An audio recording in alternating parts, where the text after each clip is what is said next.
Welcome everyone back to weekly weather updates, and this evening we're going to have a look at the latest GFS.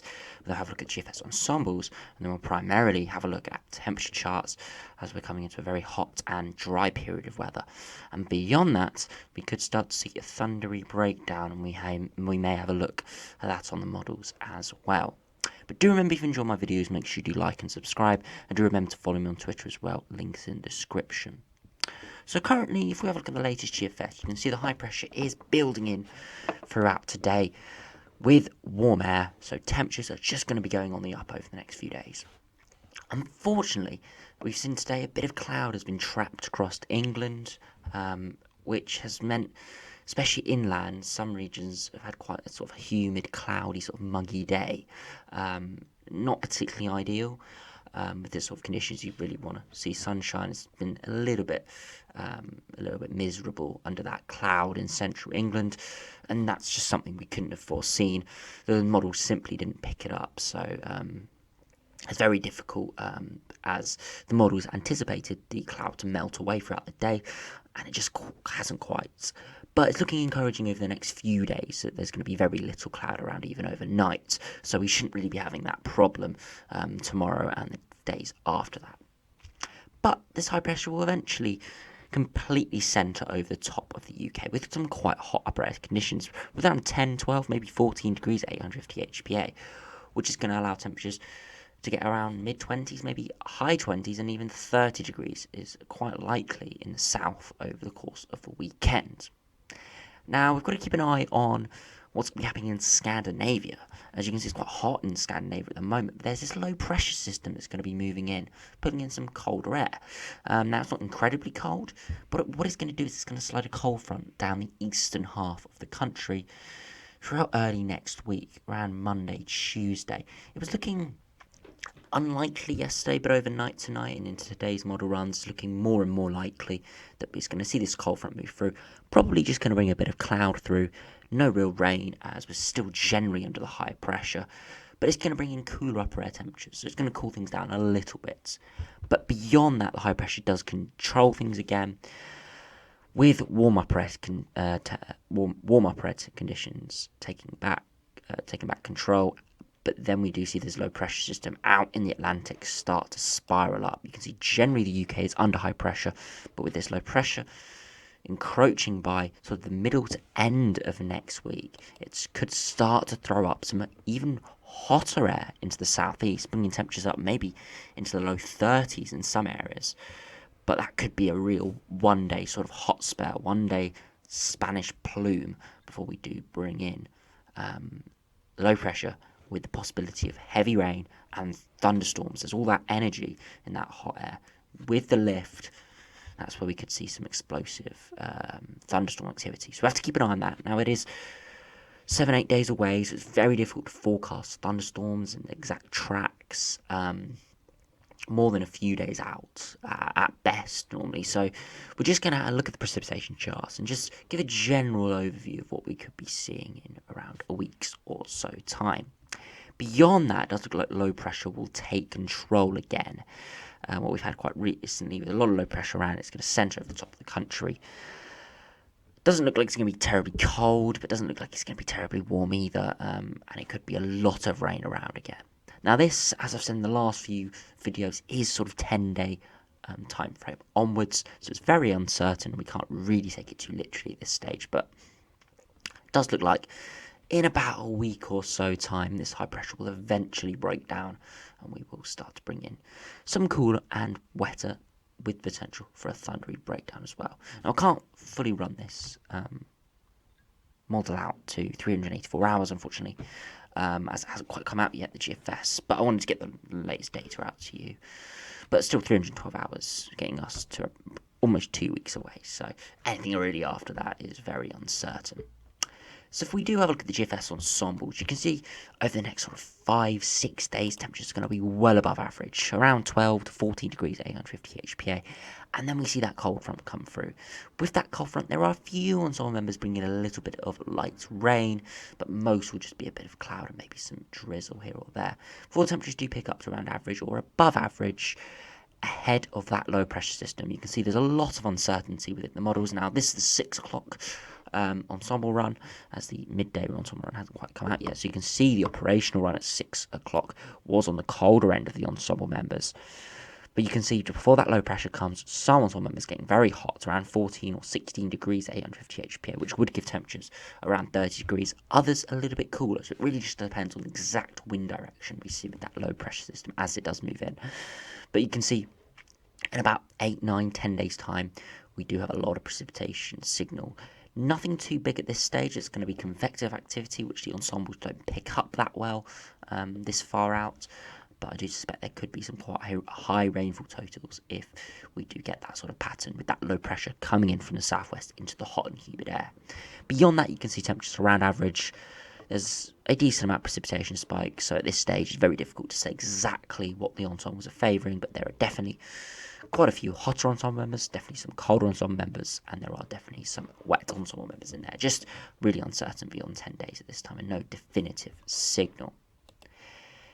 If we do have a look at the 2 metre temperatures, you can see temperatures just on the rise over the next 4 or 5 days. We can see tomorrow looking like 25, 26 degrees, and Saturday potentially 27, 28 degrees, maybe even 30 degrees in a few spots, and then Sunday sort of peaking with around 30, maybe 31 degrees or so, and widely mid to high 20s. You can see Monday there is a little bit of uncertainty. It just depends how quickly that cold front does come through, but if the cold front is delayed until the evening or overnight into Tuesday, we could see temperatures get up to around 30 degrees once again.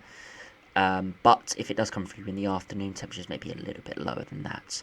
As we head into the next week, so Monday, Tuesday, Wednesday, you can see temperatures are still warm, but they're not hot, as I'd say. They're around 23, 24 degrees, which is still fairly pleasant and most people still enjoys that sort of weather before we do start to see precipitation come back, which will inevitably hold down the temperatures, even though the upper air temperatures could rise quite significantly. It'll really depend on exact timings with that as well. So now if we do move on to temperature charts, we'll have a look first at the GFS and then we'll have a look at its precipitation charts. So if we do run through, you can see tomorrow temperatures are going to look like they're going to peak around 25, maybe 20, 26, 27 degrees in northern England tomorrow, nearer to that centre of the high, which is going to be around the Irish Sea. And then as we head into Saturday, temperature's going to peak around 26, 27, maybe 28 degrees, quite widely in sort of central England, even getting into Ireland, northern England, parts of Scotland seeing 24, 25 degrees, so very pleasant there.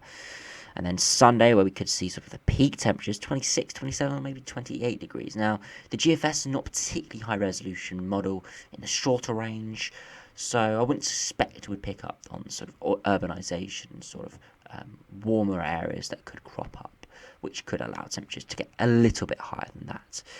And then as we head into Monday, you can see in the far south, we still can get 25, maybe a little bit higher than that. But further northwards and eastwards, you see temperatures coming down with that cold front, around 18, 19 degrees perhaps. Before Tuesday, all areas are under that sort of cold front, and temperatures are back around 21, 22 degrees. Much probably more pleasant for many people who do enjoy warm weather, of course, but sometimes 25, 30 degrees can get a little bit oppressive for some people. As we head through Wednesday, potentially again 25, 26 degrees in northwestern areas and widely 22, 23 degrees, as we still do have quite warm upper air temperatures, but just hasn't quite built as we have over the next few days. And then Thursday again, 23, 24 degrees, so still warm. Wouldn't classify as heat wave sort of conditions, but still 3, 4, 5 degrees above average. But then by Friday, you can see quite hot air in the far east, 28, 29 degrees. We sort of see that Spanish plume try and push up. But further westwards, we do have rain and cooler temperatures coming in. And in this sort of divide line between the hot and humid air and the cooler and more and low pressure, with the sort of the more energy and spark, we could see some big thunderstorms taking off in England. So we have to keep an eye on that for next Friday afternoon.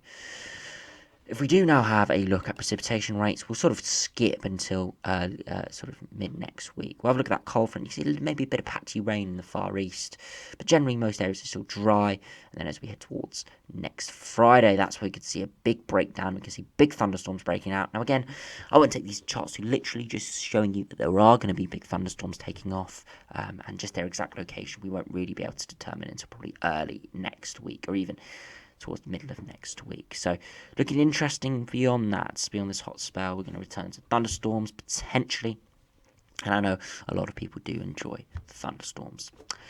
So if we do now have a look at the GEM, if we do run that through, you can see tomorrow afternoon we're going to be looking at around 25, 26, maybe 27 degrees, so a degree warmer than the GFS. By Saturday afternoon, 28 or 29 degrees. In the west, further eastwards, maybe 26, 27 degrees. A little bit cooler perhaps from a little bit of an easterly breeze coming off the North Sea. Then Sunday temperature could really peak around 29 or 30 degrees in quite a few spots, especially further southwards before that cold front is starting to influence northeastern areas. And then by Monday you can see temperatures getting really hot in the far west and southwest, potentially 25 quite widely, and even peaking at around 28, 29 or 30 degrees in the far southwest. Before that cold front does sweep through it, I mean, temperatures, especially in the east, are going to be a little bit cooler on Tuesday, 21, 22, but further westwards, 26, 27, and in Southern Ireland, 28 degrees is possible. And then through Wednesday, temperatures around 24, 25 degrees in the south, as we do have that warm upper air temperatures still. Thursday, again, quite warm, and then as we head into Friday, could be quite hot again in the east. You can see some quite hot temperatures near continents, but then that precipitation does come in with those potentially quite heavy thunderstorms. And if we do have a look at precipitation rates, you can through Monday, there's potential for the odd shower here or there as that cold front does spread through, but nothing really too much on the GEM there. But then as we head into Friday, you can start to see thunderstorms start to take off. Again, I wouldn't take too literally in their exact location. More looking at Saturday on the GEM for the heavier thunderstorms in many central areas. We do have that energy and the spark of the low pressure system. But we'll just have to keep an eye on how that does develop. But just to show you the potential is there for next Friday and Saturday for seeing some big thunderstorms. Now, unfortunately, we won't be able to look at any thunderstorms on the icon the UK Met Office runs, as it is out of their sort of range. But we'll have a look at those thunderstorms probably towards early next week, and that should be coming up on all the shorter range models, so do stay tuned for that. So if we do have a look at the icon for the max temperatures over the next few days, you can see Friday, 26, 27 degrees potentially, and then by Saturday, we could be seeing 27 or 28 degrees, and then Sunday, where temperatures could peak around 27, 28 degrees again, but further southwards. So Saturday could have the hottest temperatures a bit further northwards, and Sunday does look like more favourable to sort of Midlands and southern areas and parts of Southern Ireland as well. And as we head into Monday, many southern and southwestern areas are still quite hot, 26, 27 degrees. Further eastwards and northwards, a little bit cooler as we do have that cold front moving through. And then by Tuesday, all areas a little bit cooler, around only 24, 25 degrees, peaking in the southwest. If we now have a look at the UK Met Office, you can see by, if we go all the way to Friday afternoon, you can see temperatures around 24, 25, 26 degrees tomorrow afternoon. Very warm for many areas. And then by Saturday afternoon, we could be seeing temperatures peaking around 28 or 29 degrees. Very hot, especially in northern England. It looks like temperatures are going to get a bit hotter further southwards by Sunday. Widely 28, 29 or even 30 degrees in many central areas, and potentially in London with the urbanisation, we could be seeing 31 degrees through Sunday evening and Sunday afternoon. And widely 31 degrees potentially in northeastern areas at 3 p.m. on Sunday as well. I flicked that on one chart or 3 hours too much. But you can see, widespread 30, 31 degrees and 31 degrees in London as well. Temperatures remaining quite warm overnight as well with 18, 19, 20 degree, 28 would be exceptional. But beyond that, you can see temperatures even onto Monday, you can see the cold front is a bit more delayed, getting up to 30 degrees in central southern areas again.